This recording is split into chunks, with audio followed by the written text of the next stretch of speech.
নিচানীৰ আন এটা ব্লগলৈ আপোনালোকক আকৌ স্বাগতম জনালোঁ। আজি মই ভিডিঅ'টো আৰম্ভ কৰোঁ বুলি ভাবিছোঁ। দুপৰীয়া সাজত মই কিনো ৰান্ধিছিলোঁ তাকে বোলো আপোনালোকলৈ এখন থালি আগবঢ়ালোঁ। আজি মই শাকৰ জোল, বেঙেনা পিটিকা আৰু সৰু আৰু মানিমুনি ভাজিছিলোঁ। কেনেকৈনো বনাইছিলোঁ ভিডিঅ'টো আপোনালোকে চাই যাবচোন। বলক তেতিয়াহ'লে।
ফুলবিধৰ নাম কি বাৰু আপোনালোকে জনাবচোন। কিন্তু শিৱৰাত্ৰিৰ আগে পাছে ফুলে, আমাৰ শিৱৰাত্ৰিৰ পাছত ফুলিছে। ইমান ধুনীয়া লাগে কালাৰটো।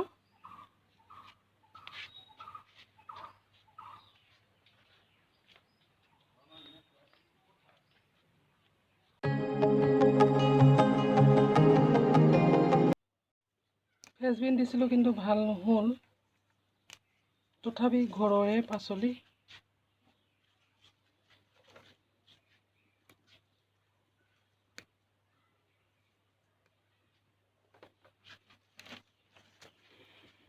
এইখিনি লাগিছে অকণমান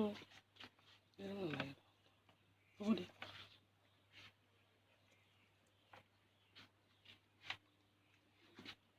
এইফালে কেপচিকাম লাগিছে কিন্তু মোৰ সৰু হৈ আছে।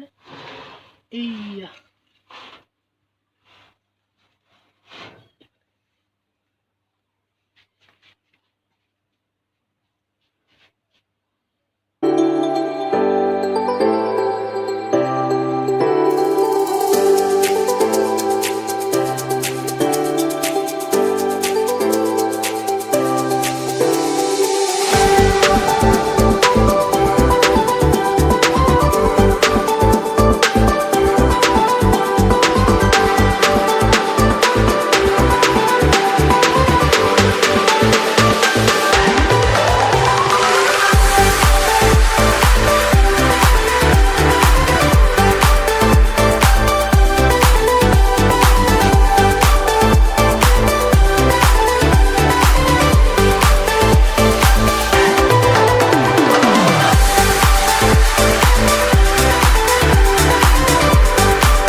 মই আজি শাকৰ জোল বনাম, দাইল নোহোৱাকৈ টেঙা জোল। এতিয়া মই ইয়াত বিলাহী দিম।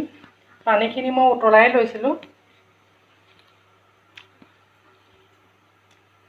বিলাহী দিয়াৰ পাছত মই ইয়াত এতিয়া অলপ নিমখ দি দিম। ইয়াত মই হালধি নিদিওঁ, অকণমান নিমখ দি দিম। আকৌ পুনৰ অলপ ঢাকি দিম বিলাহীখিনি সিজিবৰ বাবে। এয়া বিলাহী সিজাৰ পিছত এতিয়া মই এয়া পালেং জিলিমিলি ইয়াত দি দিম। খুতুৰাও দিব পাৰি, কিন্তু মোৰ ঘৰত খুতুৰা ওলোৱা নাই, সেইটো কাৰণে পালেং আৰু জিলিমিলিকৈ বনাইছোঁ।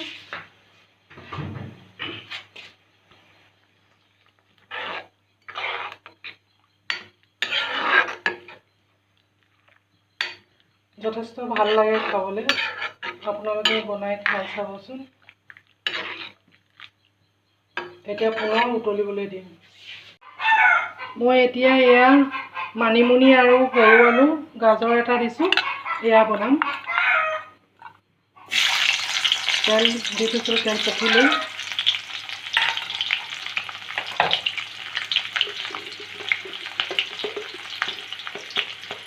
ইয়াতে মই অকণমান হালধি দি দিম আৰু ইয়াতে মই সৰু আলু দিছোঁ, গাজৰ আৰু ঘৰৰে ফ্ৰেঞ্চবিন কিনিছিলোঁ, কম ফ্ৰেঞ্চবিন।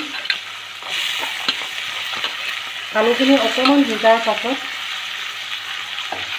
মই তাত মানিমুনি দি দিম।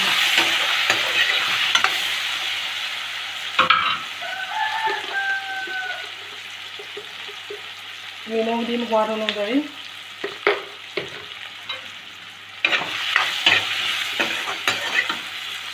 মই এতিয়া এইটো ঢাকি দিম। এয়া পুনৰ চাইছোঁ, এয়া মোৰ টেঙা শাকৰ জোল হৈ গ'ল, বিলাহী আৰু জিলিমিলি পালেঙৰ। ইয়াত মই দালি চালি একো দিয়া নাই, তেলো দিয়া নাই, একো মা মছলাও দিয়া নাই। মোৰ এইটো হৈ গ'ল। মই এতিয়া এইটো গেছৰ ষ্টভটো বন্ধ কৰি দিম। আনফালে মই এইফালে সৰু আলু বনাই আছোঁ। এয়া এতিয়া ইয়াত মই এয়া মানিমুনি দি দিম। এয়া মানিমুনি ইয়াত দি দিছোঁ।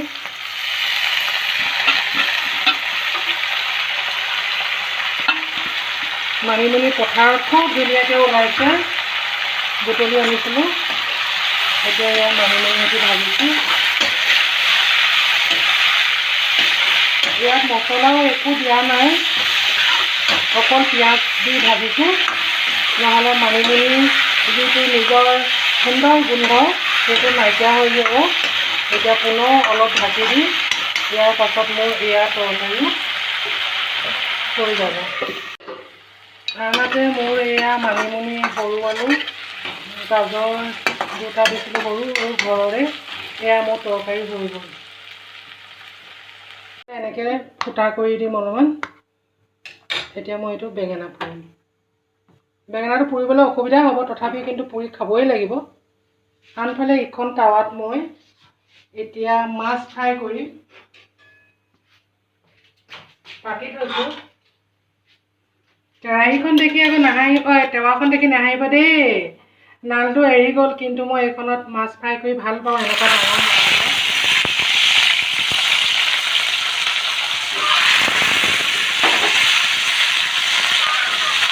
নহ'লে কেৰাহী বনাবলৈ অকণমান দিগদাৰ হয়।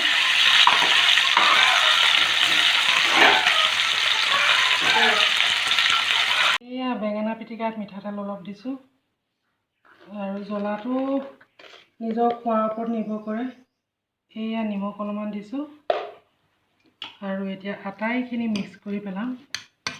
ইয়াত ধনিয়া, পিঁয়াজ এটা দিছোঁ সৰুকৈ, আৰু বেঙেনা পুৰিছোঁ। বেঙেনা পোৰা কিন্তু খাবলৈ বহুতেই ভাল হয়। ইয়াত মই ধনিয়া অলপ বেছি দিছোঁ, কাৰণ ধনিয়া মই খাই খুব ভাল পাওঁ। বেঙেনা দুটা পুৰিলেও বেছি হয়, বেঙেনাকেইটা ডাঙৰ, সেইটো কাৰণে।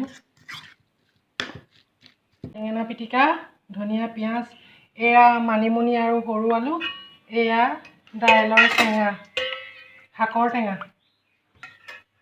এতিয়া মই এয়া মাছ ফ্ৰাই। এতিয়া মই কাঁহীখন সজাওঁ চাই থাকক।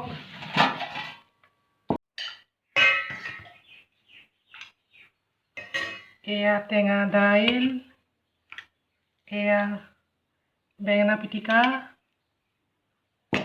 আৰু এয়া মানিমুনি আৰু সৰু আলু ভাজি,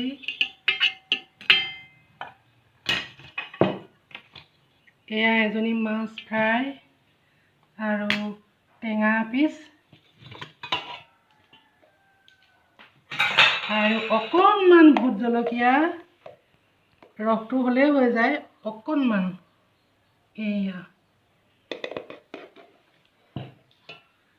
এইখন থালি সজালোঁ। এতিয়া আমি খাওঁ আৰু গৰমে গৰমে খাওঁ। আজিলৈ ভিডিঅ'টো সামৰিছোঁ। যদি ভিডিঅ'টো চাই ভাল পাইছে, লাইক কমেণ্ট শ্বেয়াৰ কৰিব, আৰু লগতে নতুন ভিউৱাৰ্ছে চাইছে যদি ছাবস্ক্ৰাইব কৰি থৈ যাব। আজিলৈ আহিছোঁ, বাই বাই।